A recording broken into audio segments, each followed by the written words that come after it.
వచ్చావేంట్రా? నాతో ఏం మాట్లాడాలరా?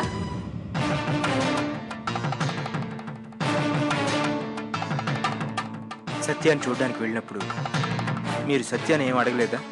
అడగడమేంటి? సత్య కూడా నన్ను పెళ్లి చేసుకోవడం ఇష్టమో కాదో మిమ్మల్ని అడగమన్నా. మీరు అడిగారా లేదా? వాళ్ళ అమ్మగారు నాన్నగారితో మాట్లాడాం కదా. నేను అడుగుతున్నది సత్యతో మాట్లాడారా లేదా అని. ఇష్టపడి పెళ్లి చేసుకునే ఏ అమ్మాయి అయినా పెళ్లి పీటల మీద ఏడవదమ్మా. సత్యకు మనస్ఫూర్తిగా ఈ పెళ్లి ఇష్టమైతేనే నేను అమ్మాయి మెడలో వెంటనే తాళి కడతాను. నేను కట్టే తాళి ఒక అమ్మాయి జీవితానికి ఆనందాన్ని పంచే వరం కావాలి గాని కన్నీళ్లను మిగిల్చే శాపం కాకూడదమ్మా. మనం ఇంకా ఎక్కువసేపు ఇక్కడే ఉంటే పెళ్లికి వచ్చిన వారందరూ రకరకాలుగా మాట్లాడుకుంటారు. త్వరగా వెళ్ళి మాట్లాడమ్మా. సత్య, నీతో కొంచెం మాట్లాడాలి. ఓసారి ఇలారా.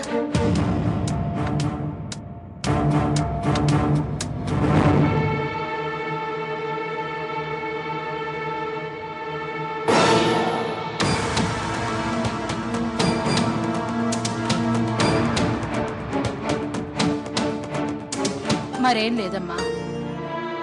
మా మాధవ్ నువ్వు పెళ్లిపీటల మీద కన్నీళ్లు పెట్టుకోవడం చూశాడంట. మా మాధవ్ ఆస్తి, అంతస్తు, హోదా ఇవేవీ ఆలోచించకుండా నిన్ను ఇష్టపడి మరీ పెళ్లి చేసుకుంటున్నాడు. చెప్పు సత్య, నీకిష్టమా కాదా?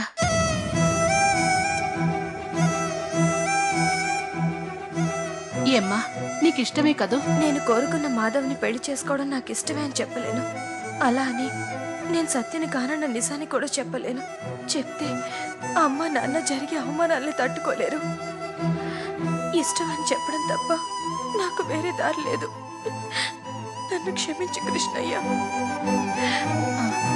నాకు ఈ పెళ్లి ఇష్టమే.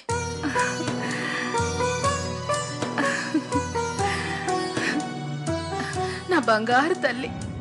కోడలి పిల్లతో నువ్వు అడగమన్న విషయాలన్నీ మాట్లాడాను. తనకి పెళ్లి ఇష్టమేనని చెప్పింది. ఇప్పుడు నీ సందేహం తీరిపోయిందా?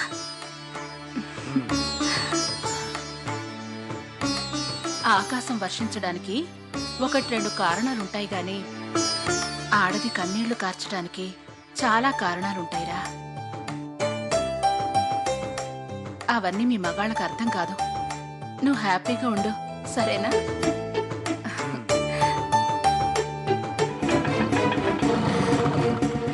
అతను ఇస్తాడు, తీసుకో.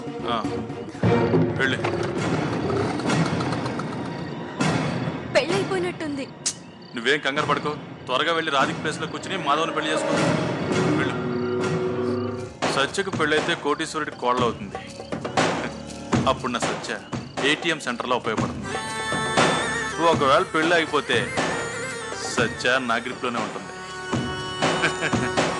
చెక్ బుక్ లో పనికి వస్తుంది.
జరిగింది.